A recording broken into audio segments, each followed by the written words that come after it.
Hi, welcome everyone. Welcome. We're happy to see you. Welcome to our last training of the year for our Navigator Focus Series, Strategies for Community Outreach. We have some great guests today. We have an action-packed, as always. I always like to keep it busy. You know me, we always run out of time. So really excited today to get started. I'm gonna wait one more minute and then we're gonna reach out. Please let us know in the chat who is here, where you're from.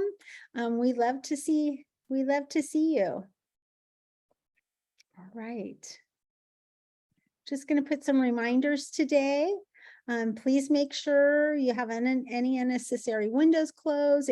Make sure your chat is addressed to everyone, because when you put questions in the chat and you don't address it to everyone, somebody may not know. And make sure your mute and unmute function is on. Your mute is on and your video is on. If you have that capability, we would love to see you. There are captions available throughout the session. All right, you guys. Nothing to disclose. We're employees of California Bridge, and this slide deck is available under Creative Commons. So these are our objectives today. Really excited. People are still logging on. All right, guys, welcome everyone. These are our objectives today, especially if you're going to get a CEU credit. We will have a follow-up email for you to fill out an evaluation for KDAP credits. Just for those who, this is their first training, I always like to start with who I am and what California Bridge is. I am Sherry Cisneros. I'm the director of the Navigator program for California Bridge. We welcome you.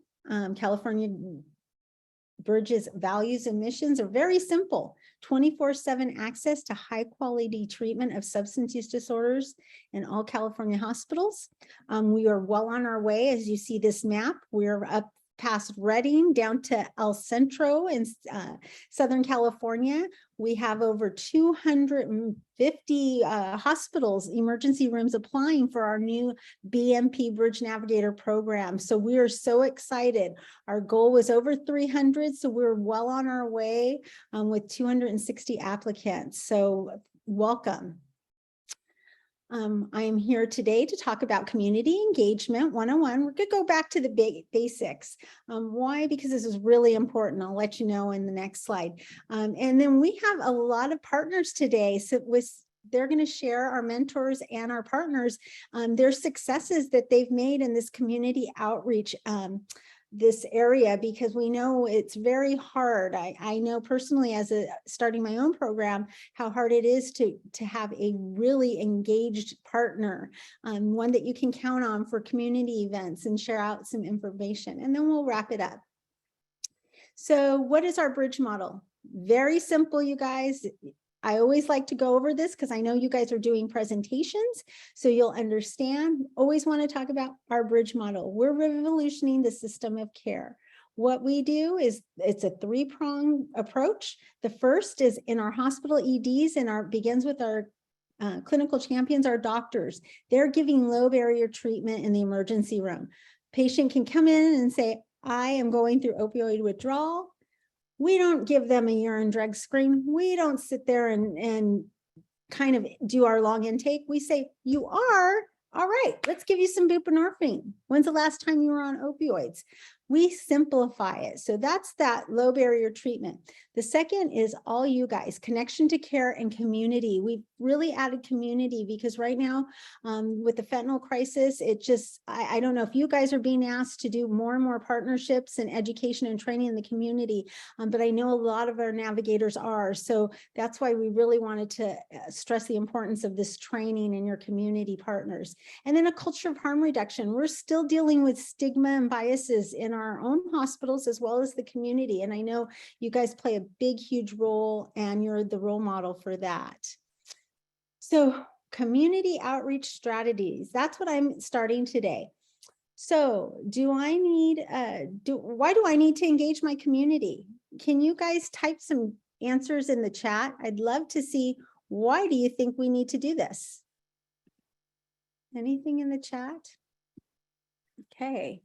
While we're waiting, these are some of the things that I have. One is to announce your program. Tell the local community, I'm here. Does your city hall know you're there and what services you provide?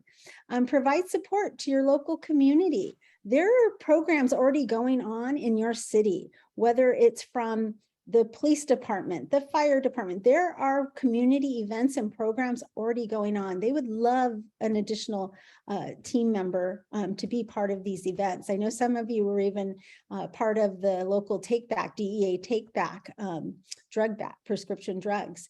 And then to build your partnerships, right? To build that relationship of having somebody that maybe you can go to and say, hey, I have a problem. I don't know what to do with this. And then promote diversity, equity, and inclusion. If you're not invested in your community, you may not reach a special population. So, you know, it really is for many, many reasons why we engage. So what is community outreach? What do you guys think? It's a partnership with community organizations. I've already said that, right? But what are community organizations? They're the justice system, law enforcement, EMS, homeless shelters, food pantries, your local harm reduction coalition, LGBTQ organizations.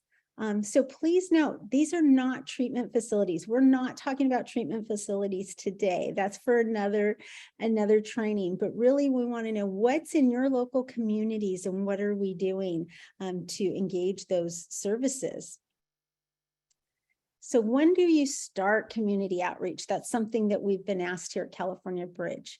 Well, we really want you to concentrate on your MAP program.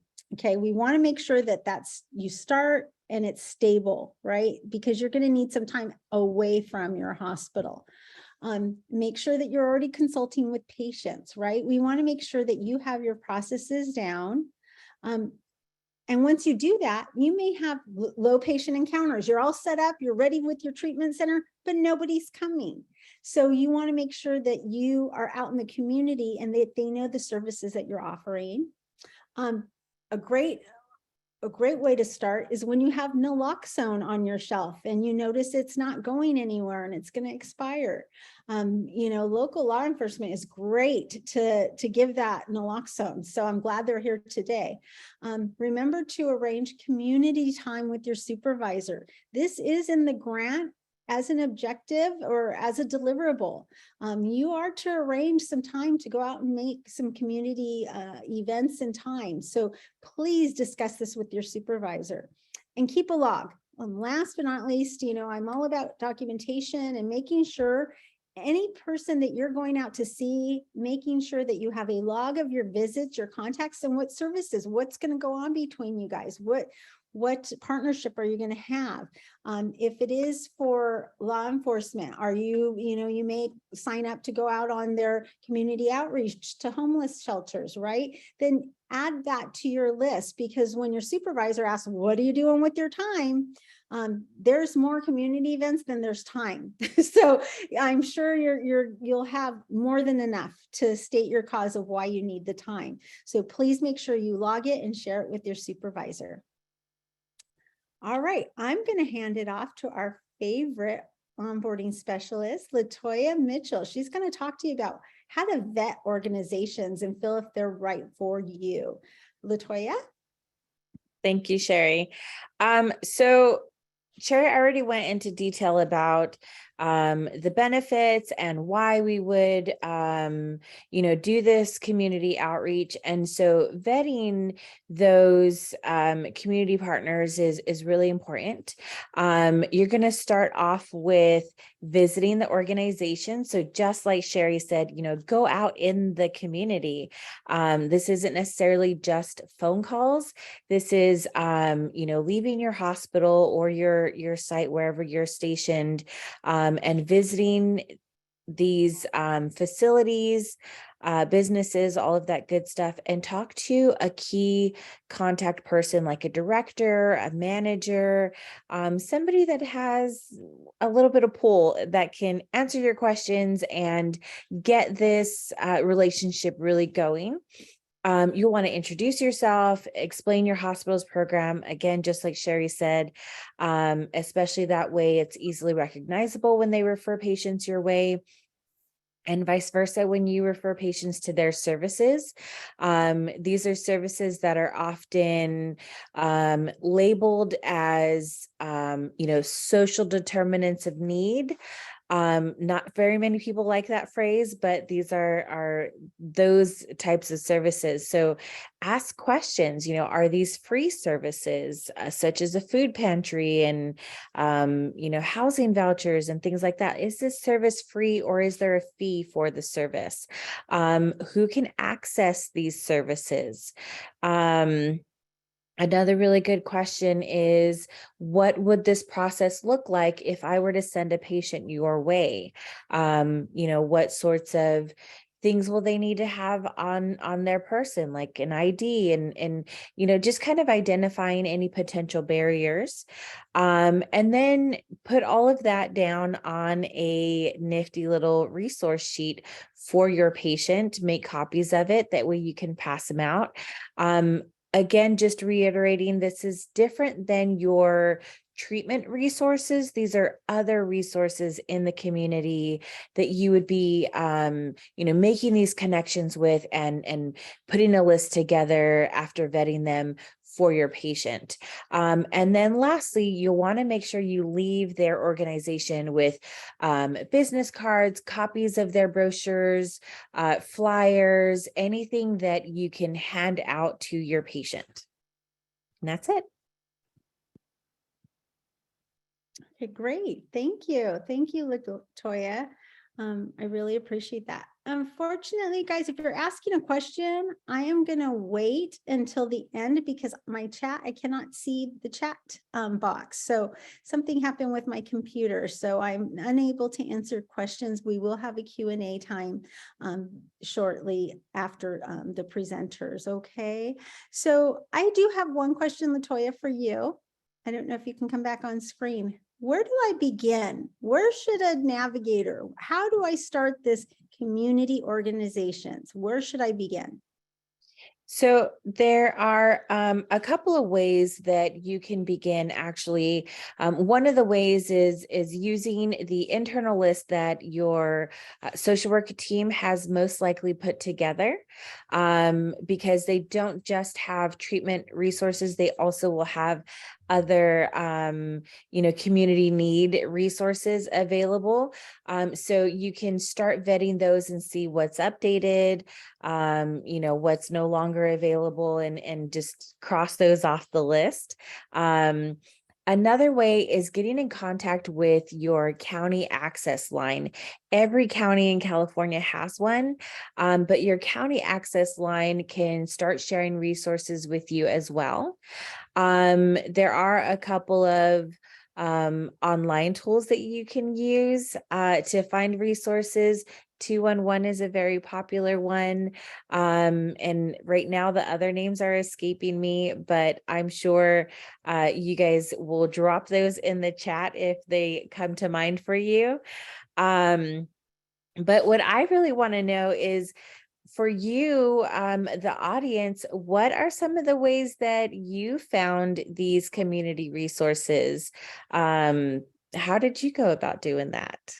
Thank you, Latoya. Yeah, I put some of the best practices we came up with as mentors, which review and verify your hospital resource list, provide a warm handoff for any referral to a community partner, complete a site visit. Very important that where you send your patients, you know where you're sending them and what it looks like. It's great to say, hey, yeah, I've been there. You go, if you park in the back, or, give them those details because it seems more collaborative, and stay in touch with your community partner. That's success. If they invite you to things and you invite them, it's a very much a collaboration.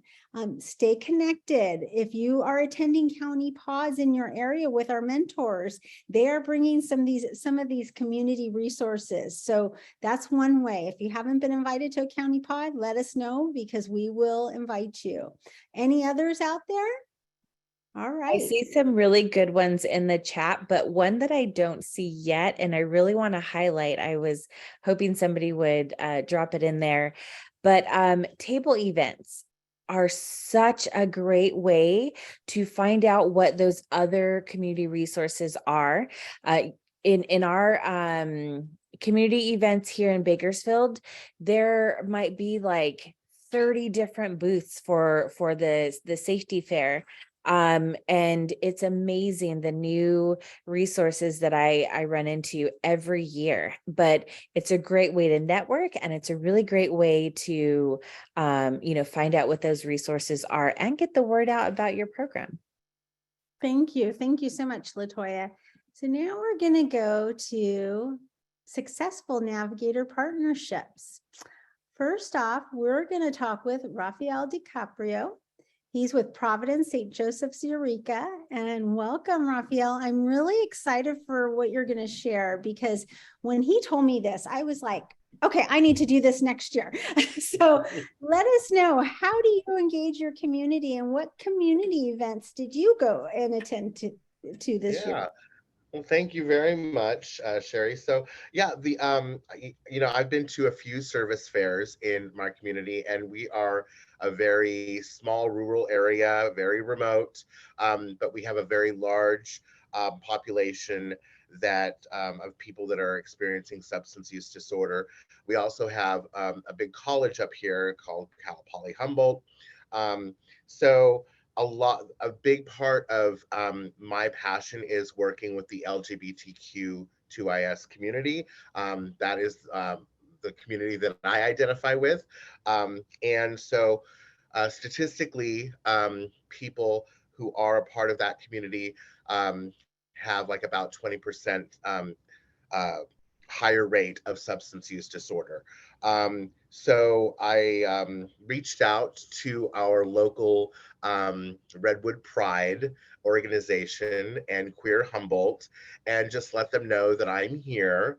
And I knew some of the folks there that were connected to those organizations, and they were so happy because historically, people of the LGBTQ community have had a very, very, very bad experiences coming through the ED, and they didn't felt like they were heard. They felt like they were being targeted. They just didn't feel safe. So I was able to talk with my supervisor and get a table at the Redwood Pride. And it was awesome because we were sitting right next to Hatcher, which is the Humboldt Area Center for Harm Reduction. So, it was really awesome that we were able to, be a part of that. And we got a lot of people interested. We also had like this wheel, and it was like a game, and people would answer the questions, and they would get like a little bag of candy, some Providence lip gloss or chapstick, and my card inside the little bag. And it was just awesome. It was a fun way to engage with people. And then I got some calls after that, and made some connections, and we actually did a few bridges as a result of that community event.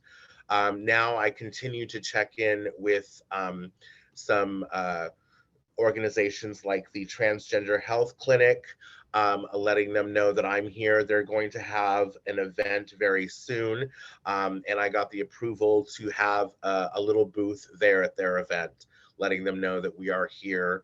And what I do. And that's just, something that I'm really looking forward to. We were also able to get some ideas on how we could make transgender folks feel more comfortable and safe coming into the ED. So what we were told is to have something showing some kind of allyship. So a bunch of us, nurses included, and some of the providers made little pins. I wish I had mine today. That are the trans flag and says, "I am safe," or "You're safe with me." And so that shows allyship, and that has proven to be successful in reaching, trans folks, and letting them know that, they are safe with us, and they will receive services that everybody deserves. So I'm just really grateful that, we continue to build that relationship and that connection with that population. And I've also reached out to Queer Humboldt, which is a local social media forum, and I was able to post my little card and letting people know that we have Narcan now, so anybody can come to our ED and get Narcan. So yeah, I'm really excited that we're starting to do that. So yeah, I'm just looking forward to doing more tabling events. And it's just awesome that we're building, some really strong relationships with that community that we weren't able to in the past. And so I'm just very, very happy that we're able to do it. I'm so excited, and I really wanted Raphael to share this because, these are really hard relationships to make. Again, stigma and biases. So Raphael, I'm so impressed with the work you're doing. And, if anybody needs to reach out to Raphael, we will put his contact information. He's on Slack, you guys. So if you need help with the LGBTQ population, put it on Slack. We all are having the same, barriers. So, I brought Raphael just to make sure that we have allies, we have resources. So here's one in our own Navigator group. Thank you so much, Raphael, for sharing. I really appreciate the hard work you're doing up in Humboldt. You're doing an awesome job. That's great. All right. Next up, we have Emerson McGee from St. Mary's Long Beach. Emerson, can you talk to us about your partnership with law enforcement? Sure. Thank you so much, Sherry. I appreciate it. My name is Emerson McGee. I'm a son from St. Mary's in Long Beach, and we have been able to develop a really good relationship with the Long Beach Police Department, primarily Officer Brian Dapello and Rich Armand. And Rich wouldn't mind me saying this. In Long Beach, we have a lot of community events. A lot of them are on the Battleship, Iowa, where literally hundreds of people will show up, treatment providers, you name it. And I went to one of those events with my coworker, Karina, another son who's on maternity leave right now. And I got to meet a lady named Christine Berry. Christine Berry is a local activist.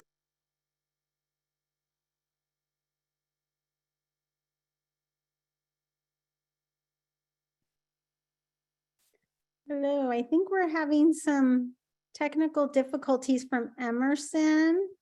Emerson, if we can't hear you, you're cutting up.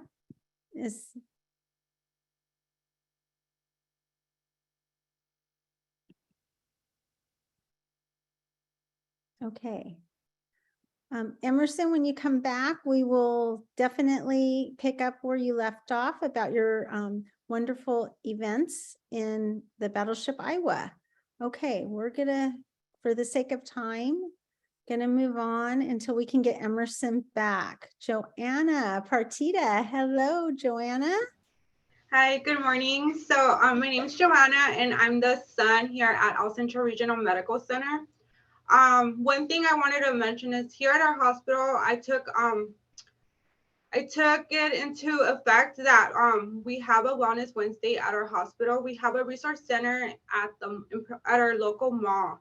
And what that is, a Wellness Wednesday is where different organizations can sign up to talk about what services they have, just to give that information out to the community, which is a great way because the mall always has just different people walking throughout the mall.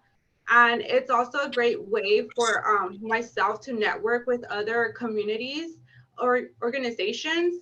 And I also get invited to their health community events that they have. So I took the opportunity to just sign up for every event that I could. And even senior events have been helpful to get my information out.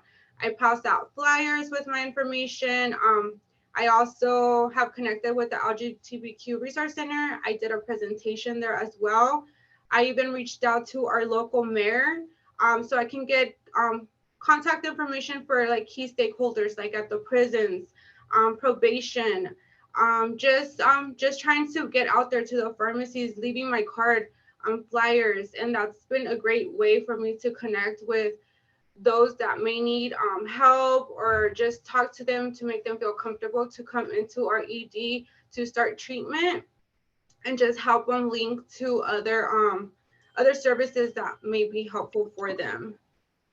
The Wellness Wednesdays are every Wednesday. Organizations, like I said, they can sign up. They can sign up to go every Wednesday, or whatever Wednesday they feel it's going to work out for them. And like I said, it's just a great way for us to network amongst each other and learn about the services that they offer, and as well as just getting connections to go to other community events that they might have or know that are going to happen. They might reach out like, hey, are you interested in coming to this event? And it's just been a great way and a resource that I've taken advantage of to just help get the word out. And our hospital has started a MAT program. So it's been a great way for us to build up our program and get partnerships, collaborations with other clinics, other organizations to help our patient be successful in treatment. Thank you, Joanna. And I really, Joanna lives down in a border town, El Centro, as close to down in Southern California to Mexico as you can be. And so this is really important, because do you find a lot of people come to your Wellness Wednesdays, Joanna? What's the participation? As far as organizations, yes, we do get a variety of different organizations that do sign up. It sometimes it's a hit and miss with, you know, the flow of the community of people being at the mall. But like I mentioned, it's just a good resource of networking with those organizations, because like I said, they can invite you to other events they might be holding, or if they know something's going to happen, they might say, hey, are you interested in going to this event? And like I mentioned, I've even gone to senior events, you know, that for senior events, because, you know, they do have family members that might need help. And just giving them that information, they're gonna pass it down. I've had at those community events, I've had seniors come up to me like, oh, my grandchild has problems, and I'm like, here's my information, tell them to call me and I can like talk to them, or, you know, or just give them information. So it's been that's word of mouth, and like I said, just take advantage of any health event that happens, regardless of what it is, because it is a great way to network with the community and just find information. You might need their service you know, in the future, and you would already have that point of contact to get it going. I love this whole setup, and you know, Raphael was talking about the table event in LaToya. So Joanna forwarded me some pictures. So this is those tables that we were talking about. You could put so many different things on there. Brochures, I see hand gel, pens, you know, pill holders. I know my hospital has that. We bought pens, hand gel. So these are all little kind of free giveaways, so they can come to your table. So yes. Thank you. Thank you so much, Joanna.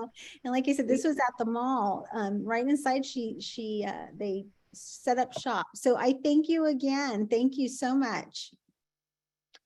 And now we have, you guys know Chaya Vang, our mentor extraordinaire, our program engagement coordinator.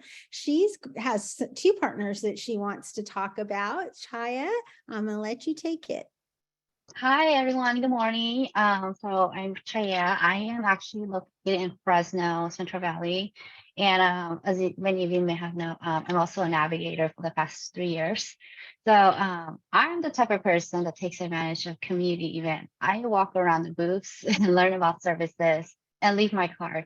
And that's how I met some of the team members from NAMI at a community college fair, and I received some really cool mental health stuff. So I didn't know who they were, but they knew what California Bridge was. So I was like, shocking. So I have someone great here. Even more an honor to have the executive director of NAMI here with us. So she's going to tell us some about her services. Hi, everyone. My name is Chris Roop, and it's a pleasure to be here with all of you. And I saw the shout out to NAMI in the chat. but also a shout out to the folks that are here from Fresno. That's where I'm at currently in the immediate Central Valley. NAMI is across the state, and many people have heard of us, but they don't really know exactly what we do. We provide support, education, and advocacy efforts for people who are affected by mental health challenges. And we do it two core ways. We deliver everything to our community at no cost and from a lived experience perspective. And that's the most unique part of what we do. We are not offering treatment and diagnosis resources to our community. We partner with you folks doing that and leave that to our credentialed professionals, but there's often a gap in there, and we fill that gap with ongoing support groups, our education classes, and our work to raise awareness for the importance of our mental health and reducing the stigma around that. We are, as I said, all across the state. Some affiliates are a little bit more active and robust than others. And there are some areas that we might not have space in. My best offer to you in that is do engage with NAMI, especially if we have a walk event annually. We would love to have your resources available to the folks that are attending. And those are hundreds of people coming out, all for the same reason. You can also connect people that you're working with to support groups. Many of those are currently offered online. So if we're not in space that you're in, you can find some of that information online. Start at NAMI California, because then you can look to see if you have a NAMI affiliate in your area and find those contacts that are there. We are out in the community attending events as well. You heard that's kind of how we are discovered at times, but a lot of it is through word of mouth. The stigma around mental health and behavioral health challenges, we know the path someone's walking with co-occurring disorders.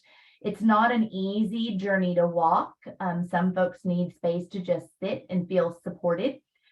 We know that individuals that are walking the road to find recovery are more likely to find that when they have space of support around them. So another space of uniqueness that we offer is helping the family. You guys have direct contact serving an individual with service needs, but who's helping the family have that support and education so they can support their loved one? NAMI is incredible at doing that. So there are many ways to connect with NAMI's organizations. We'll even step in and do workshops with your partners. So giving them some guidance on tips and how to connect with their loved ones and how to support them. So thank you for the opportunity to share. I am happy to offer more conversation with any of you in your space. So please feel free to reach out. We'll make sure you have my contact information to be able to do that. Thank you.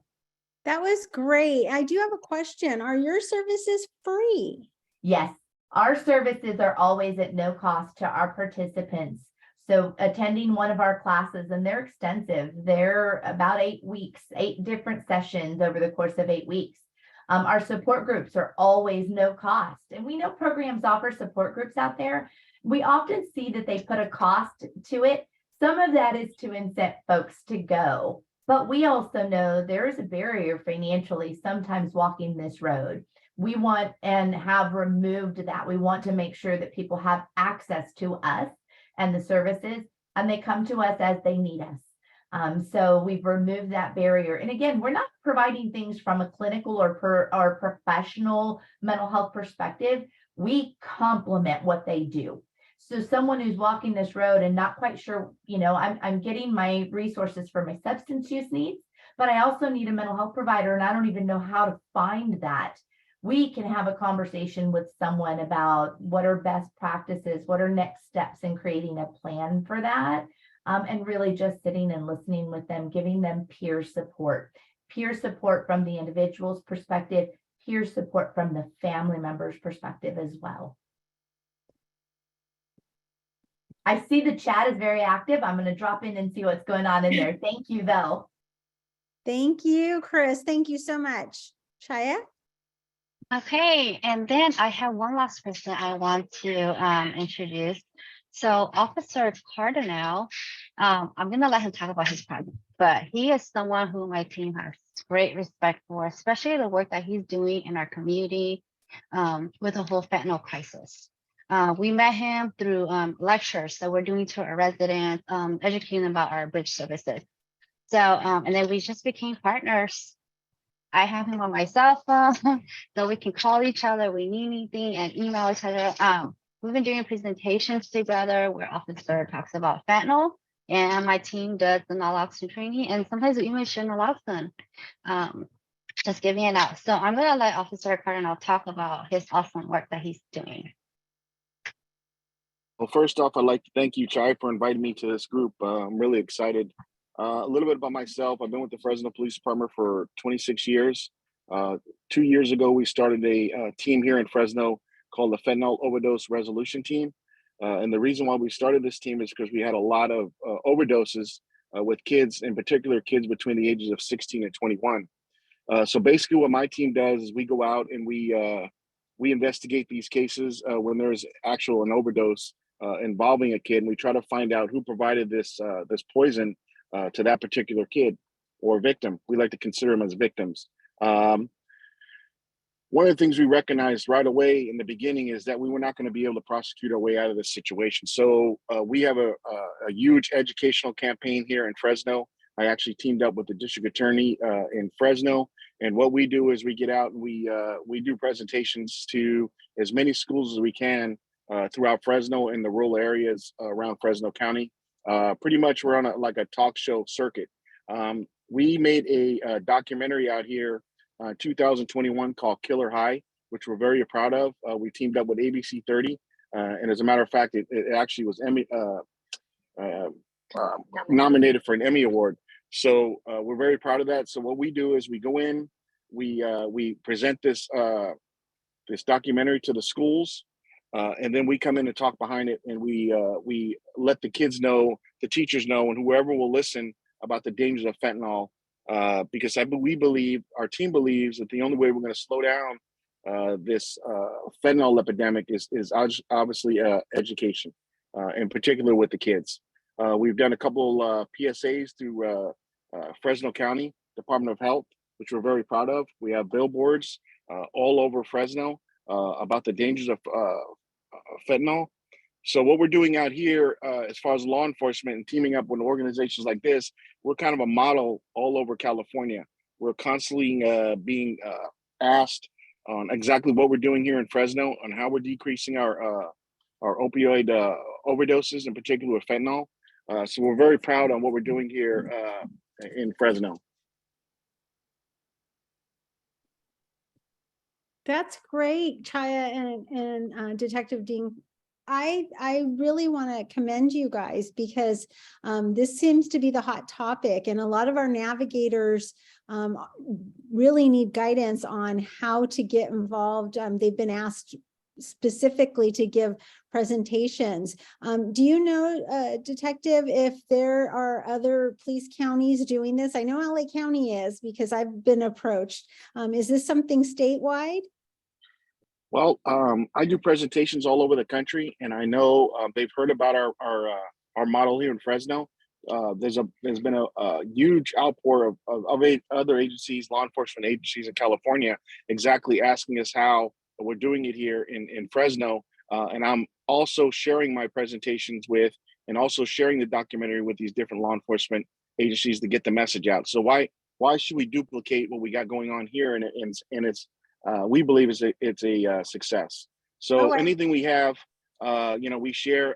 A couple other things I like to mention is that one thing that we implemented here in Fresno is that all high schools now, all schools, Fresno Unified Schools, have to have Narcan in their schools now. So the nurses have to have a Narcan on board at the schools, which we're very proud about.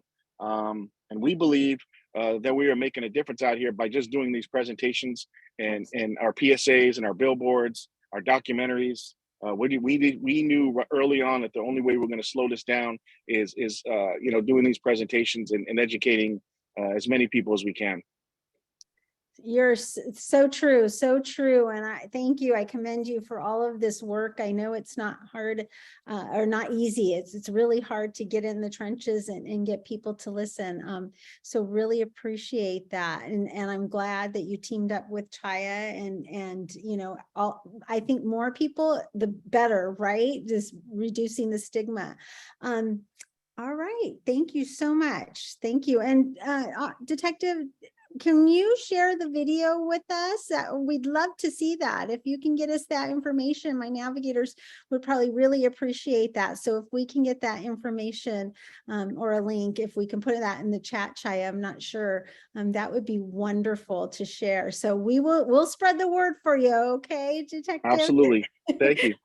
Thank you. You're All welcome. right. Looks like we have Emerson is back. Emerson, what happened?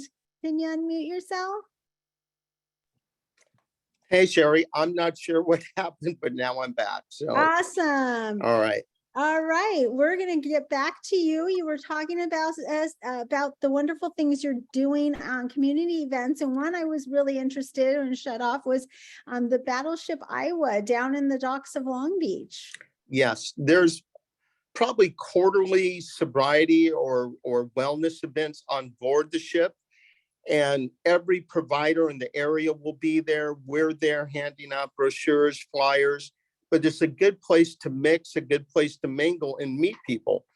And so what I'm really here to talk about is our engagement with law enforcement here in Long Beach. Primarily is called the Quality of Life Division, started by Officer Rich Armand and his partner, Brian Dapello. And I met them at a event on board the Battleship Iowa. And you can only find out what's really going on if you kind of really put yourself out there and talk to people. And I was talking with the officer and I found out that, you know, he has been traumatized by Rich Armand by this. He actually, he lost a young daughter to this disease. And he was the one that actually found her in the canal. So he has been so, you know, really traumatized by this. She was, I think, 22 years old, but he's turned his grief into action. And he started the Quality of Life Division. And he and his partner do amazing things. Like, as I said, I got to meet them on board the Battleship Iowa. And I gave them my information. They gave me theirs. And so what we've done is we've been able to partner up and help people. He, as I said, started within the department, the Quality of Life Division. And what his goal is, when people are ready for help, he wants to send them to treatment and not to jail. And so I was able to call he and his partner.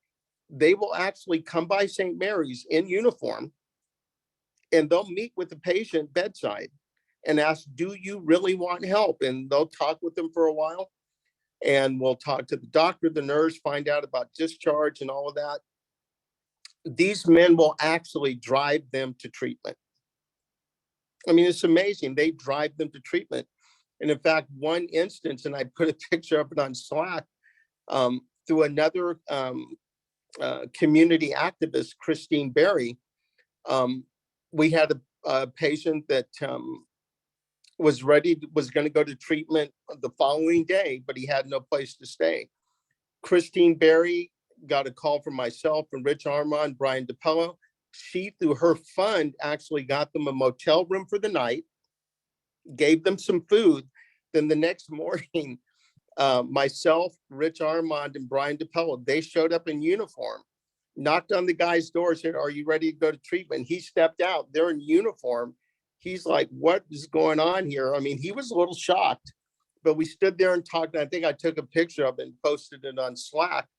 They drove this man to treatment. And I think he has about 6 or 7 months of sobriety now. Awesome. He's doing incredibly well. And these men go out of their way to help.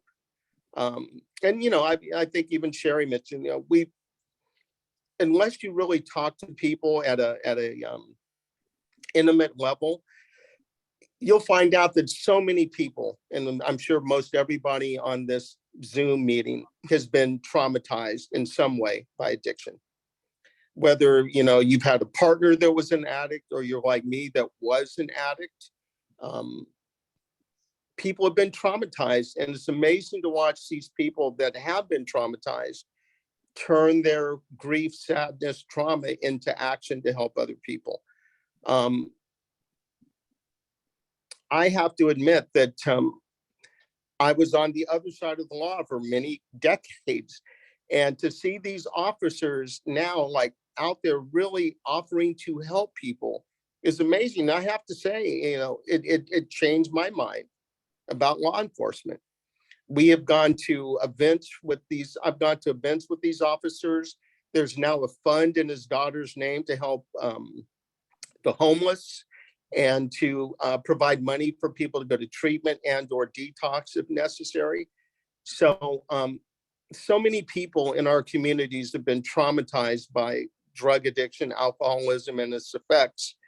And when you put yourself out there and go to these events, you meet these people and you get to see action, happen as a result of grief. So I really appreciate these men. They do this on their own time in uniform. When they can get away, they can.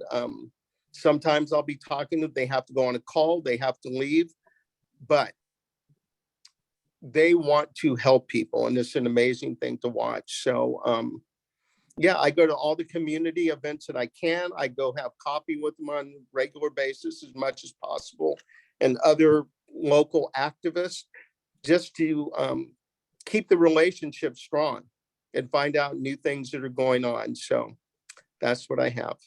Thank you so much. I love that, Emerson. And I have to say, it's wonderful, like you said, for law enforcement to really serve the community. And this is so beautiful. So I really encourage, like Emerson said, go out there, hit the floor running and make those partnerships, because you'll be surprised. Thank you so much for sharing. I'm glad you came back, and I'm glad you didn't cut out, because I think that was really important. We plan to have Officer Brian Dapello. Unfortunately, he could not make it. He's probably out on a call, so we will let him work. No problem. Okay. All right. Thank you, Emerson. Now we're going to go to last but not least, Mariana. I did not forget about you. Mariana Monreal is from Santa Rosa. And when I went and visited Mariana, what was really wonderful is she was just all over that hospital. She knew everything, everybody, all the floors. And believe me, it's a huge hospital to get lost in. But one thing that was really important was her director, is the community outreach department. Like, that's who she reports to. So I wanted her to share, because it's a very different model. She does work in the ED, don't get me wrong, but that's where she reports. So I wanted you guys to hear how her job is going in Santa Rosa. Mariana? Thank you, Sherry. Hi, everyone. So as Sherry mentioned, I am part of the Care Network department. That is a complete department outside of the hospital. This department supports patients once they are discharged. I think one of the things that really supported me as a son is we are very connected with communities. Our hospital has created different types of meetings, community transition of care, where other clinics, other agencies chime on the call, provide updates. But one meeting that I have been really integrating myself in religiously every 2 weeks is our community partner meeting. And this meeting is where all type of agencies around the county come on. That will be NAMI, that will be the county, that would be substance use, that can be youth services, LGBTQ services, homeless services. On a 2-weekly basis, we just give our updates. Within that meeting, I was able to kind of present myself, our program, and what we do. And through that meeting, I was able to build connections, and people started to reach out. Tabling opportunities came about.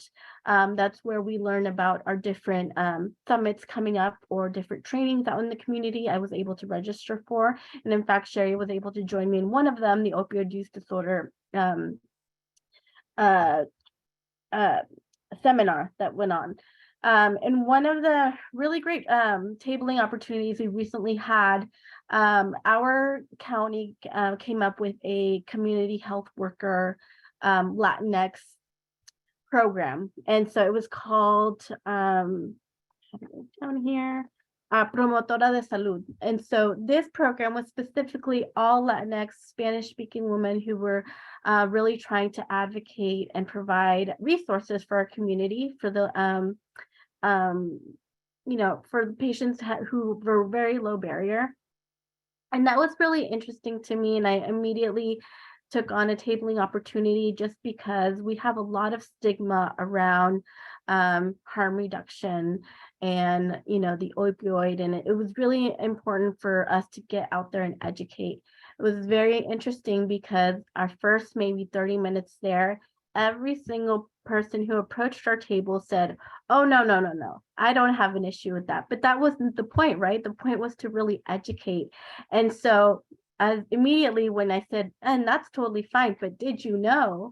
And when I started giving this information, they were like, whoa, I had no idea. And so it was a huge epiphany. It was great to see other agencies around me. I had clinics, I had a youth agency around me. They were just like, oh, I want to know more. And so that's when we kind of connected. I connected more, and eventually within a few weeks, these agencies reached out wanting us to present in their agency to just know about our program. And within that, we were able to connect with our SAFE team in our county, and in response from Rona Park and Santa Rosa. This team is a behavioral crisis stabilization team that goes out for any patient who's in a need of crisis.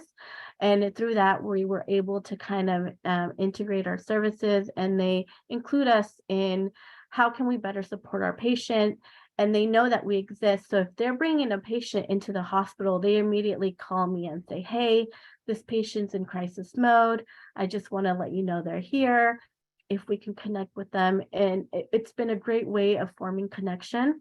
Another great experience that recently happened is this, myself and Cheyenne from Petaluma Valley, we teamed up with our mobile health clinic.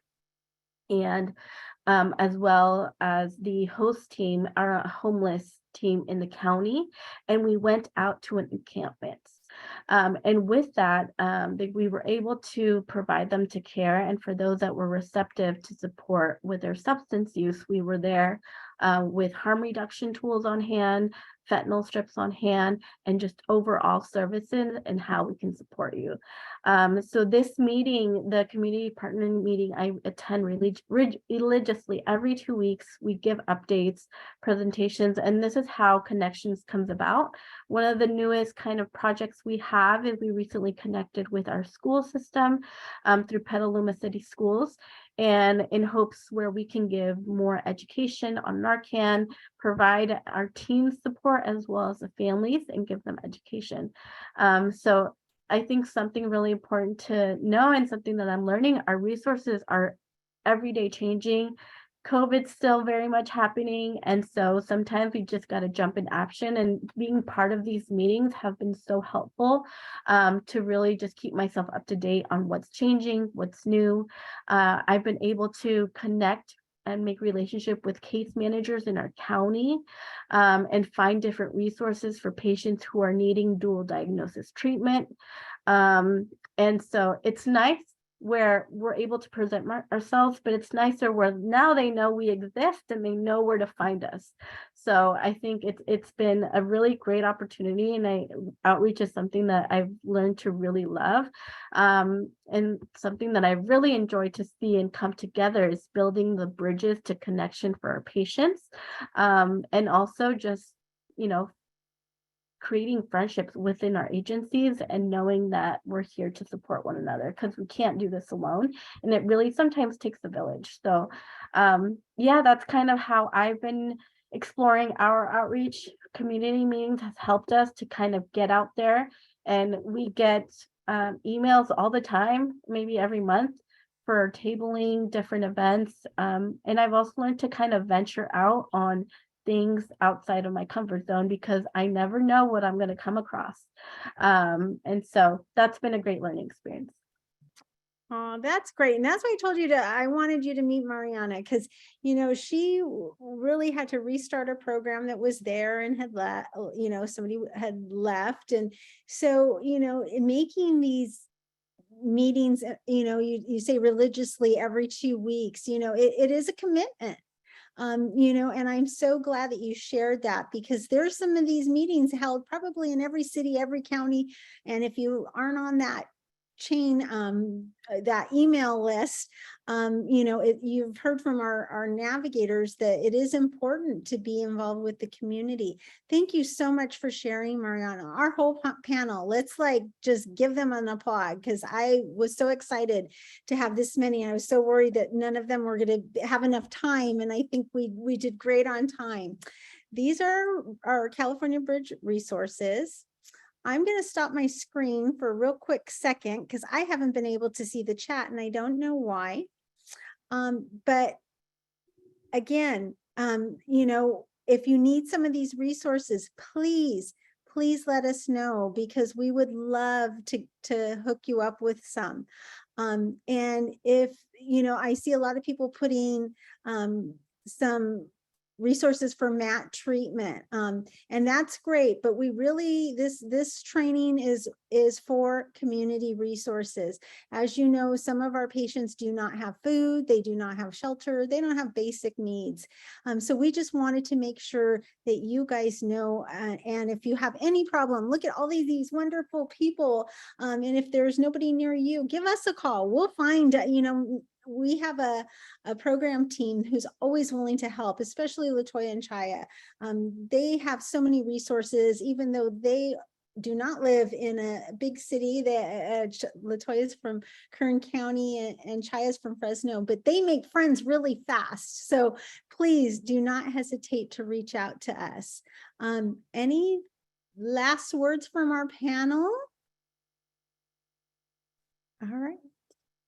Sherry, Yeah. really quickly, I just wanted to say, and for those that can't make to meetings, they also have really great resource packets monthly. So maybe just requesting to get on that mailing list really makes a difference, because there you can also provide updates on your program and make connections that way. Awesome. You're so great because I have to say, you guys, I was not a pro at this. None of us are. And it took us about a year to get on a mailing list for the group of the city I work in. So again, if you don't, we know about successes and I showed you that today. Let me know. We know about failures too, you guys. And it's not failures, it's just barriers. That's all. Because we're not going to fail. You guys are too good at your job to have anything fail. So it's just about barriers. So please, if you need, please reach out to me, to our program mentors at cabridge.org, because we are here and focused to help you. So coming up, our next trainings, we're really excited in January to bring our tribal health. We did a California Native Connection project, and we will have our navigators present on their findings to connect with and engage with tribal health. So this is not one you're going to want to miss. Of course, you don't want to miss any. And then in February, we're going to be doing some case studies. We also, not on this slide, is our in-person. If you're in Northern California, we will be in Oakland. We have started our in-person in Oakland, February 27th. And so if you need more information, please go to our website under training. Here is our mentor team. I'm really excited. We will have an additional two more mentors. Our newest mentor is Xenia Cardoza, and she is from Stanford. So we will have to update. We're really happy to say we've gotten another mentor on our team. So if you're from the Bay Area, there will be help. Chaya has been helping out and she's been wonderful and great, but she needed help. So Xenia is part of our team as well. If you need to contact us, please, mentors at cabridge.org. And of course, you can always contact me. I will gladly give you any resources. Give me a call. I'm always here to help. Thank you all. I hope you enjoyed this. If you have a question, that we did not answer, we can bring it to our Slack channel, definitely, and I will reach out. I'm so sorry my chat did not work. All right. We will see you next time, you guys. Happy holidays. We were gonna make people sing jingle bells, but we won't put you through that at all. Happy holidays, guys. Bye-bye. Happy holidays. Bye, everybody. Good to see everybody.